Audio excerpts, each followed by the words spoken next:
अच्छा, कभी इंसान नासिर साहब अनकंडीशनल हो सकता है? पॉसिबिलिटी तो है। है? जी, पॉसिबिलिटी है। या तो कोई आप दुनिया की कोई मिसाल दे दें या अपनी कोई ज़ाती मैं दे दें। दुनिया का तो सर मैं दे ही नहीं, मुझे दुनिया का पता नहीं है। अपने अंदर तो मैं रह रहा हूँ। ठीक है, अभी तक मैं तो नहीं हो सका। नहीं हो सके। हाँ, लेकिन पॉसिबिलिटीज़ है, मैंने अपने अच्छा, अंदर देखी है कि पॉसिबिलिटी है। अच्छा, कोई शख्स ऐसा है जो कि हो सकता है हजूर अनकंडीशनल? सल्लल्लाहु अलैहि वसल्लम विदाउट एनी सल्लल्लाहु अलैहि रिलीजियस स्टेटमेंट। वसल्लम। मैं बुद्धा से बहुत ज़्यादा इंस्पायर रहा हूँ, बहुत ज़्यादा, रहें, ठीक सो है। मच। लेकिन जब मेरे जैसे बंदे को ये कहना पड़ गया है कि मैंने अनकंडीशनल लव हज़रत इब्राहीम अलैहिस्सलाम के बाद अगर मैंने किसी में देखा है तो वो हजूर सल्लल्लाहु अलैहि वसल्लम ने देखा है। सल्लल्लाहु अलैहि वसल्लम। इन दोनों हमारे अंबिया की आजमाइश, अब किसी को हम ग्रेडिंग तो नहीं कर रहे, जी, जी। ठीक है, सारे सितारे हैं, हमारे फोर फादर्स हैं, लेकिन मैंने देखा है कि ख्वाब के ऊपर अपना बच्चा ज़िबा कर देना, इससे बड़ी अनकंडीशनल एक्सप्रेशन आप क्या कायनात में दे सकते हैं। This is unbelievable. आप आग में जंप कर देते हैं, ठीक है। आप अगर आप किसी दुनियादार की नज़र से देखें तो इट्स अ प्योर मैडनेस। अच्छा, मुझे लगता है कि सर हज़रत इमाम हुसैन की मुझे फीलिंग ऐसे जी आती है बिल्कुल ऐसे ही है। क्योंकि ऐसी मिसाल मिलती नहीं है कि इंसान, अच्छा हो सकता है कुछ लोग कुर्बान करें अपने आप को, उनके दिमाग में हो जैसा कि मुझे ज़िंदगी में याद रखा जाएगा, जी। ये उसकी एक साइकोलॉजिकल फीलिंग हो सकती है। लेकिन अपने बच्चों की, अपनी कुंबे की, अपने ख़ानदान की कुर्बानी, इसकी बहुत मिसाल, बहुत बड़ी बात। इसकी मिसाल वैसे आपको तारीख में पहले कहीं मिलती है? देखें, हज़रत इमाम हुसैन तो एक्सेप्शन है, करबला तो एक्सेप्शन है तारीख में। मैं तो अंबिया की बात कर रहा था, ठीक है। जनाब हुसैन ने जो कर दिखाया वो भी एक बियॉन्ड माइंड ही एक चीज़ है, एक इवेंट है। करबला के ऊपर बात करने का, अली भाई आपको सच्ची बात बताऊं, जी। ना तो दिल करता है, क्योंकि जिस दुनिया ने अपने सेवियर के नवासे को उसका सर काट के नेज़े पे लगा दिया हो ना। जी। मैं आपको सच्ची बात बताता हूँ, मैंने अक्सर ये बात कही है कि जब इस दुनिया में करबला हो गया तो दुनिया से उम्मीद कुछ नहीं रखी जाए, कुछ भी कर देगी आपके साथ, आपके बच्चों के साथ कुछ भी कर सकते हैं ये लोग। अब इस पे क्या हमारी वो रुख बात का मुड़ जाएगा। अल्लाह उनसे राज़ी हो, हमारे सरदार हैं वो, उन्होंने जो उनके ऊपर जिम्मेदारी डाली गई और ये ऐसे होना ही था। जितनी बड़ी पीछे पर्सनैलिटी खड़ी थी, जी। लोग माफ़ नहीं करते जी, लोग माफ़ नहीं करते। जब हुकूमतों की बात आती है, जब खिलाफतों की बात आती है, तो ईवल को फिर छुट्टी मिलती है और वो फिर जो अपना उसने नाचना है वो फिर दुनिया में दिखाता है, उसने दिखा दिया। अच्छा तंसीर साहब, ये जो इंसान का जो सफ़र है पेन और प्लेयर के दरमियान में ही है सारी ज़िंदगी, या इसके अलावा भी कुछ है? प्लेयर भी पेन ही है जी भाई। अच्छा। हाँ, it's all about pains, suffering नहीं। नेचर है इस सियारे की। आप ज़िंदगी को एक हद से ज़्यादा कंफर्टेबल नहीं कर सकते। ये टेक्निकली फ्लॉ छोड़ा गया है कि आप बहुत ऊंची किसी पेडिस्टल पे भी जाके बैठ जाएंगे, आप स्पिरिचुअल हो जाएं या पैसे वाले हो जाएं, कुछ भी हो जाएं, आपको प्रॉब्लम आनी है, डिजीज़ आनी है, डिस्ट्रक्शन आनी है, बच्चों की वजह से, औलाद की वजह से आपको आनी ही आनी। आप पहाड़ पे जाके चले जाए, आपको ठंड लगनी शुरू हो जाएगी, हाँ। अस्पताल नहीं मिलेगा, आप रोटी नहीं मिलेगी, आप क्या करेंगे। सही है। मैं एक इंटरव्यू सुन रहा था, नांगे पहले कहते थे, आमतौर पे आजकल तो अघोरी कहा जाता है उनको ना, ये जो होते हैं कुंभ के मेले में जो इकट्ठे होते हैं। जी, जी। तो वो उसने कहा कि आप मांस क्यों खाते हैं इंसानों का, जी। शमशान घाट में रहते हैं तो क्यों खाते हैं। तो उसने इतना लॉजिकल जवाब दिया जो आम बंदे के जहन में नहीं आ सकता। जी। कहता भाई हमने समाज छोड़ दिया, अब हम जब शमशान घाटों में रहेंगे तो हमें वहाँ पे खाना कौन देगा, तो हमने मांस ही खाना है। तो मुर्दे खाते थे?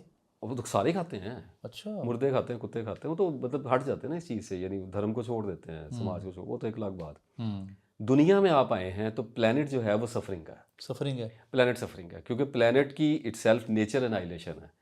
यहाँ पे बैक्टीरिया से, वायरस से, एयर से लेके इंसान से लेके एवरी एलिमेंट ऑफ क्रिएशन आपको किल करने के लिए बनाया गया है। एक टाइम है, आपके लंग्स के अंदर कैपेसिटी लगा दी है, वहाँ पे मेजरमेंट लगी हुई है कि इतना 10 साल के बाद इतना नीचे, इतना नीचे, इतना नीचे, आप निकल ही नहीं सकते ना उसके अंदर से। आपके घुटनों में ऑयल डाल दिया है, बोन मैरो लगा दिया आपके अंदर, आपके ब्रेथ लगा दिए हुए हैं। अब ये गिने हुए तो मैंने गिन लिए हैं, मुझे पता है ब्रेथ में इसकी मीटर्स लगे हुए हैं, कि इसलिए आपसे फरमाया गिने हुए हैं। तो आप हेल्थ को वर्शिप कर लें, आप पीस में चले जाएं, आप नमाज, ज़्यादा से ज़्यादा क्या हो जाएगा इंसान, जी। इंसान की हाइट क्या है, प्रॉफिट हो जाएगा, इससे ऊपर तो नहीं जा सकते। हाँ, प्रॉफिट ही है बस। इससे ऊपर कोई नहीं है सर, सही। स्पिरिचुअल लोगों के पास, रिलीजियस लोगों के पास इससे ऊपर कुछ नहीं है, ठीक है। निर्वाण, मुक्ति, मोक्षा, कुछ नाम दे लें इसको, एनलाइटनमेंट दे लें, अवेकनिंग ले लें, अल्लाह के सिस्टम से आ जाएं, अल्लाह चुन ले, इससे ऊपर कोई जगह नहीं है। सफरिंग वहाँ भी एंड नहीं हो रही, सबसे ज़्यादा बढ़ गई है। तो आपसे उन्होंने फरमाया तुम में से हर एक की एक बला होती है, यानी मुसीबत होती है, और मेरी बला सबसे बड़ी बला है। मैं तो अंदाज़ा नहीं कर सकता कि आपको दो जहानों का सरदार किया जाए, इससे बड़ी इनलाइटनमेंट तो किसी दुनिया में किसी को दी नहीं जानी थी। और आपको ताइफ में लोग पागल कह के पत्थर मार रहे हैं। जी। और बैलेंस का ये हाल है नाउज़ुबिल्लाह। कि मस्जिद नबी में वही सरदार जिसने बच्चे पीछे लगाए थे, जी वो आके जब ठहरता है तो आपसे 10 दिन उसके पास मुसलसल जाते रहते हैं, 2-2 घंटे काउंसलिंग करने के लिए उसको, मतलब इस तरफ आए इस्लाम की तरफ। जी। जी और जब पूछा गया कि दुनिया में कोई दिन ऐसा जो आपको भूलता ना हो, तो मैं जब इन सत्रों में से गुजर रहा था तो मेरा ख्याल ये था कि आपसे फरमाएंगे आमुल हुसन, हज़रत तीजा रज़ियल्लाहु अन्हु की वफ़ात का, लेकिन आपसे ने फरमाया कि ताइफ का दिन नहीं भूलता। लेकिन जिसकी वजह से हुआ था उसके पास आप जाके बैठ रहे हैं। तो ये वो पॉसिबिलिटी थी जो इस दुनिया में कोई इंसान करके नहीं दिखा सका था, जो आप सबने कर दी है अपनी मर्ज़ी से, अपने इरादे से। अल्लाह को उन्होंने ऐसा बैलेंस लव करके दिखाया है, गली मोहल्लों में रह के, बीवी बच्चों में रह के, कि मोहम्मद हो गए सल्लल्लाहु अलैहि वसल्लम। ये पॉसिबिलिटी को हिट नहीं कर सका था, तो पॉसिबिलिटी है। तो इसका मतलब है कि इंसान की जो पेन है वो कम होगी, बढ़ेगी? नहीं, पेन कम नहीं होती जी, पेन तो आएगी।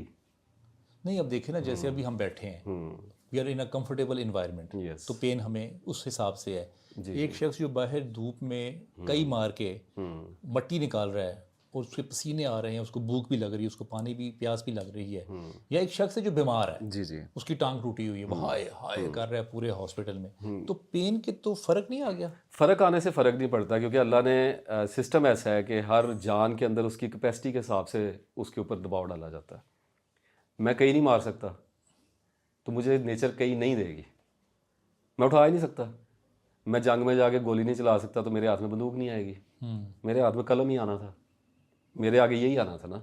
तो इसी तरह से जो कई चला रहा है उसके वाइटल्स इतने एक्सेप्शनली स्ट्रॉन्ग हैं। अब जो दौड़ रहा है, आपको पता है रनर्स की एक यूफोरिया भी आता है, उनको दौड़ते हुए एक मज़ा आ रहा होता है। तो जब बहुत ज़्यादा पसीना बहने लग जाता है तो एड्रेनालिन के रश भी आते हैं, मज़े भी हैं। मैं ये नहीं कहता वो इंजॉयमेंट है, लेकिन उनकी नींद, उनका जो अज़दवाजी ताल्लुक और उनका डाइजेस्टिव सिस्टम, वो हमारे इंसानों से तो बहुत ज़्यादा पावरफुल होता है। तो उनको ताकत दी गई है उसकी। इसके बावजूद अल्लाह की ज़मीन पर गरीब कोई नहीं रहना चाहता जी, ये तो एक हक है। हाँ। ठीक है, तो सफरिंग इज़ ऑलवेज देयर।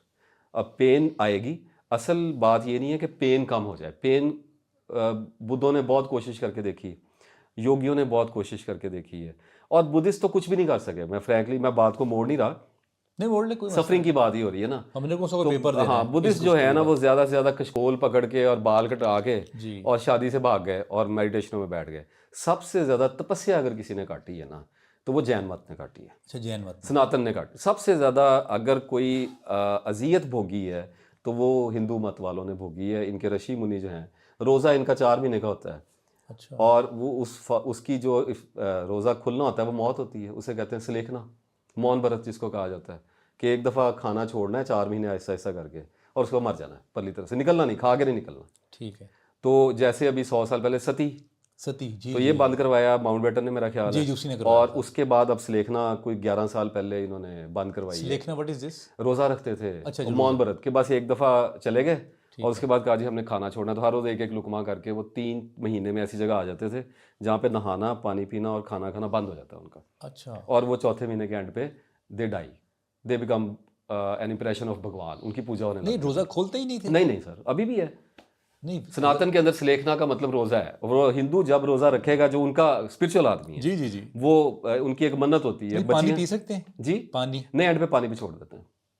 पूछते हैं उनसे कि पानी नहीं, पियोगे? अगर खाना पीना छोड़े तो 3-4 दिन बाद वैसे नहीं, ही वो बंदा मर ग्रेजुअली, जाता मैंने आपको बताया, लुकमा लुकमा वो आहिस्ता आहिस्ता मरते हैं। अच्छा अच्छा। वो ऐसी जगह पे आ जाते हैं जब ओके। बॉडी साथ साथ अपने रिसोर्सेज को खाने लग जाती ओके है। ओके, वो सही है। अपनी चमड़ी को सुखाते हैं, वो एक टेक्निकल प्रोसेस है। अच्छा मैंने अच्छा। उसको सारा स्टडी किया हुआ है। हम्म। तो आहिस्ता आहिस्ता करके उनकी डेथ हो जाती है। क्रिश्चियनिटी में फास्टिंग 4 महीने की होती है।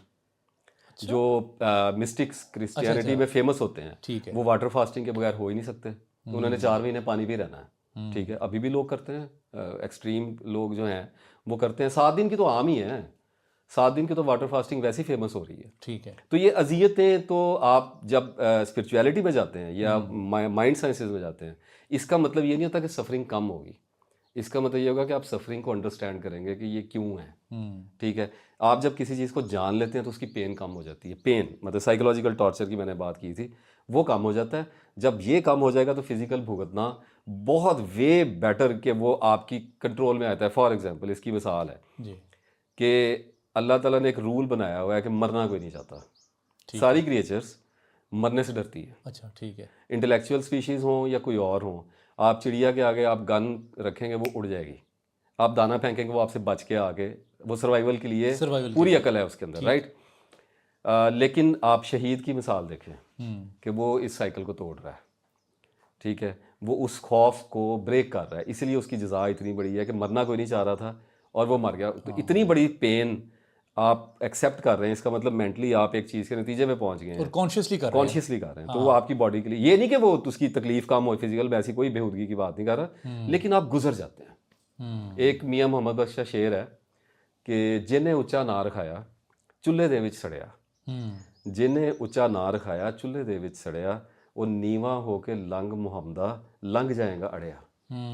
तो मैंने अपनी ज़िंदगी में देखा है कि मुझे जब भी अल्लाह ने किसी चीज़ में डाला है, मैं उसमें से गुजर गया हूँ।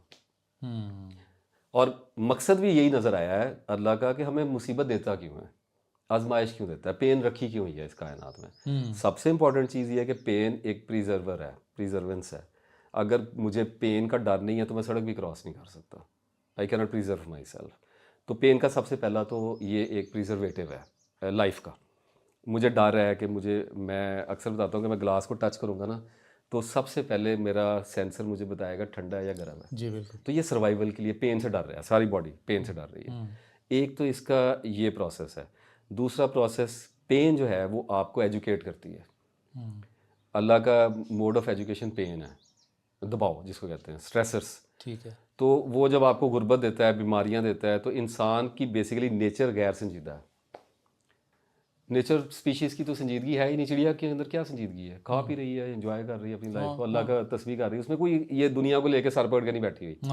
हम सर पकड़ के इसलिए बैठना शुरू कर देते हैं, हमें पेन आनी शुरू हो जाती है। तो इंसान को संजीदा करने के लिए, सोचने पे आमादा करने के लिए उसको पेन दी जाती है ताकि वो सोचे कि वो यहाँ पे हमेशा रहने नहीं आए। ये सारे जो भी फिलॉसफी की तरफ आए, मज़हब या जिसको धर्म कहते हैं, दीन कहते हैं जिसको, वो कॉल करता है इंसान को पेन के थ्रू। और तीसरा इसका मकसद ये होता है कि जो लोग संजीदगी से सोचने पे आमादा हो जाते हैं उनको पेन इसलिए दी जाती है कि उनको अगले दर्जात में पढ़ाया जाए कि आपका एटीट्यूड टुवर्ड्स योर फिलॉसफी क्या है। मैं अगर कह रहा हूँ कि अल्लाह मेरा मालिक है, मैं अल्लाह की बात करूँ, तो अल्लाह जब मुझे पेन देगा तो मैं अल्लाह से नाराज़ हो जाऊँ, मैं अल्लाह को मुझे ठीक क्यों नहीं करता, मेरी तस्बीहां कम हो जाएं, मेरी नमाज़ों में झुंझलाहट आ जाए और लोग मुझसे कहें जी अल्लाह मेरे को यार छोड़ो बस बस देख लिया सारा। तो इसका मतलब है कि मेरा एटीट्यूड जो था वो अल्लाह ने मुझे खोल के दिखाया, क्योंकि मैंने मार्केट किया हुआ था कि मैं अल्लाह का बड़ा भक्त हूँ और मैं जनाब बड़ा जी, मैं तो ऐसे, तो अल्लाह तो ये, तो अल्लाह वो। तो अल्लाह जब मेरे पास आया और उसने कहा यार थोड़ा टेस्ट ना करूँ तेरी मोहब्बत को, मैंने कहा जी करें। तो उसने थोड़ा सा टेस्ट किया तो मैं भाग गया। तो कुछ लोग देखें अली भाई, निकलता हर बंदा है, काफिर भी निकलता है पेन से, ठीक है, बच्चे उनके भी मरते हैं, हमारे भी मरते हैं, किसी के साथ कोई फ़र्क नहीं है, यहाँ नाइंसाफ़ी नहीं हुई। कुछ लोग ऐसे होते हैं जो ग्रेस के साथ निकलते हैं, कुछ लोग ऐसे होते हैं जो चीखें मारते हुए निकलते हैं, निकल सारे जाते हैं। सही है बात। और उस निकलने के बाद एक वक्फा आता है अमन का, और उसके कुछ देर के बाद फिर एक नई पेन शुरू हो जाती है, और यूँ ये स्टोरी चलती ही रहती है जब तक हम लेसन उठा नहीं लेते।